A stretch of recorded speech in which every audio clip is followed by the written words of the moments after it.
Engineer محمد علی مرزا، کافی آپ کی ان کے ساتھ محبتیں عقیدتیں ہیں. مجھے یہ بتائیں کہ ان کو آپ کیا سمجھتے ہیں؟ دائرہ اسلام سے خارج سمجھتے ہیں، مسلمان سمجھتے ہیں، یا ان کے ساتھ آپ کے جو ایک تحفظات چل رہے ہیں اس کے اوپر ذرا ہمیں جو ہے نا وہ دیکھیں، میں انتہائی احتیاط کرتے ہوئے، یعنی میں احتیاط کا دامن تھامتے ہوئے، ہم ابھی تک مرزا محمد علی جیلمی کو گمراہ تصور کرتے ہیں، جہنمی تصور کرتے ہیں. اس کو کافر نہیں کہتا ہوں میں ابھی تک. تاہم وہ اپنے بیانات کی، اپنے فتووں کی روشنی میں وہ دائرہ اسلام سے خارج ہے. وہ اپنے فتووں کی روشنی میں جہنمی بھی ثابت ہے، مشرک بھی ثابت ہے، کافر بھی ثابت ہے، گمراہ بھی ثابت ہے. ہزار ہا وجوہات کی بنا پر وہ گمراہ جو ہے نا وہ ثابت ہے. وہ دشمن خدا بھی ثابت ہے، دشمن رسول بھی ثابت ہے. کس کے ساتھ؟ اپنے فتووں کی روشنی میں. تو ہم اس کے اپنے فتووں کی روشنی میں اس کو میں نے کہا تھا پچھلی پوڈ کاسٹوں میں بھی کہ ہم اس کو کافر سمجھتے ہیں. اس کے فتووں کی ہم ذاتی طور پر ہم اس کو گمراہ سمجھتے ہیں. دال اور مدل، ظاہر ہے جو دال مدل ہے اگر وہ توبہ نہیں کرے گا تو جہنمی. تو جہنم میں مثلاً کہ مسلمان بھی جائیں گے؟ تو کیا مسلمانوں کے نہیں لیے مثال کے طور فاسق نہیں جائے گا؟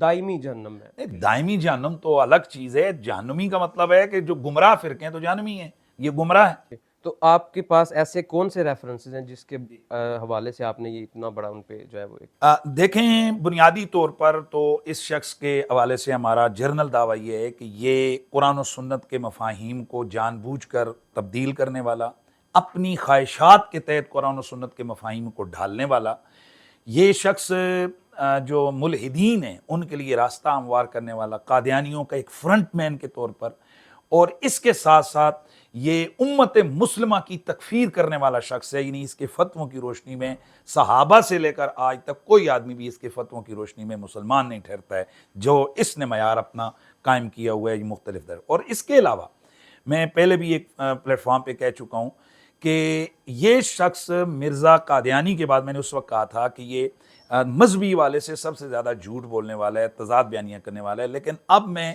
جب چیزیں میرے پاس اکٹھی ہوئی ہیں تو اب میں اس نتیجے پر پہنچا ہوں کہ مرزا قادیانی تو اس کے مقابلے میں شیعی کوئی نہیں ہے. اس معنی میں آپ آگے سمجھ رہے ہیں مرزا نہیں، مرزا قادیانی کے کفر کے حوالے سے نہیں، اس کی تضاد بیانیوں اور کذب بیانیوں کے حوالے سے. یعنی جتنی کذب بیانیاں اس کی علماء نے پکڑ لی ہیں جو ہمارے سامنے آ چکی ہیں، یا جتنی اس کی تضاد بیانیاں، اس کی بونگیاں قرآن و سنت کے حوالے سے سامنے آئیں گی، اتنی مرزا قادیانی کی بھی نہیں. مثال کے طور پہ کوئی آپ نے فگر تو اس کو کاؤنٹ کیا ہوگا، کتنی آپ نے ایسی چیزیں اکٹھی کر کے رکھی ہیں؟ دیکھیں، ہمارے مختلف عنوانات کے تحت سینکڑوں چیزیں اس کی موجود ہیں. مثلا یہ بہت ساری دفعہ بڑی کانفیڈنس کے ساتھ جھوٹ بولتا ہے، بندہ سمجھ رہا ہوتا ہے کہ یہ، اور بعض اوقات غلط حوالے بھی دے رہا. اچھا، میں یہاں ایک کلیئر کر دوں آپ کے سامنے، اس میں علماء کو تھوڑی چھوٹ ہونی چاہیے اور ہوتی ہے. ہم لوگ جو جتنے بھی یہ علماء کا طبقہ اس بات کو سمجھتا ہے کہ بعض اوقات آپ کے ذہن میں کوئی بات اچانک آپ سے سوال ہوا تو آپ مطالعہ ہوتا ہے،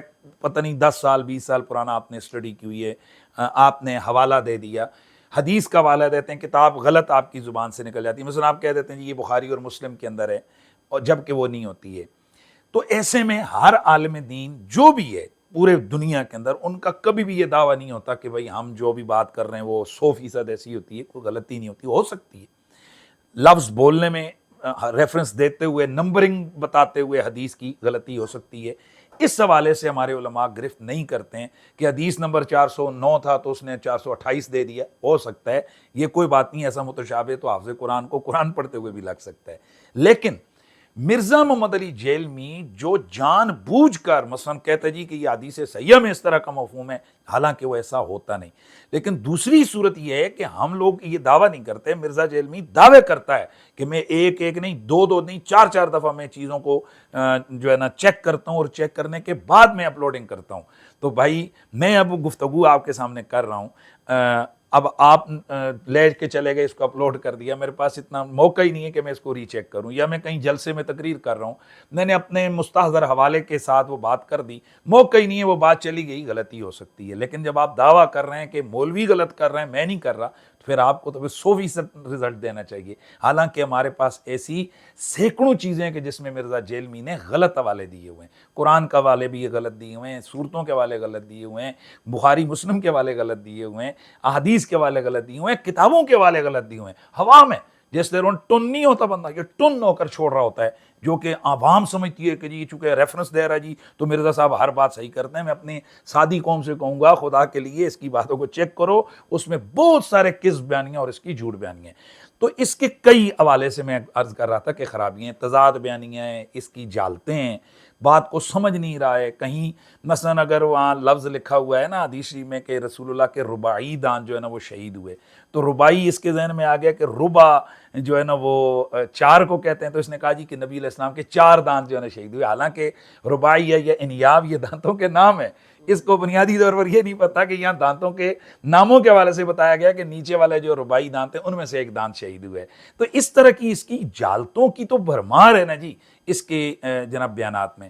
تو ہمارے پاس ایسے سینکڑوں چیزیں موجود ہیں، کیا بولا میں نے، سینکڑوں مختلف ٹاپکس کے تحت کہ جو ہم ثابت کر سکتے ہیں کہ یہ بندہ انتہا درجے کا کذب بیان ہے، تضاد بیانی ہے، اس میں قادیانیوں کا فرنٹ مین ہے، یہ جناب ملحدین کے لیے یہ راستہ ہموار کرنے والا ہے۔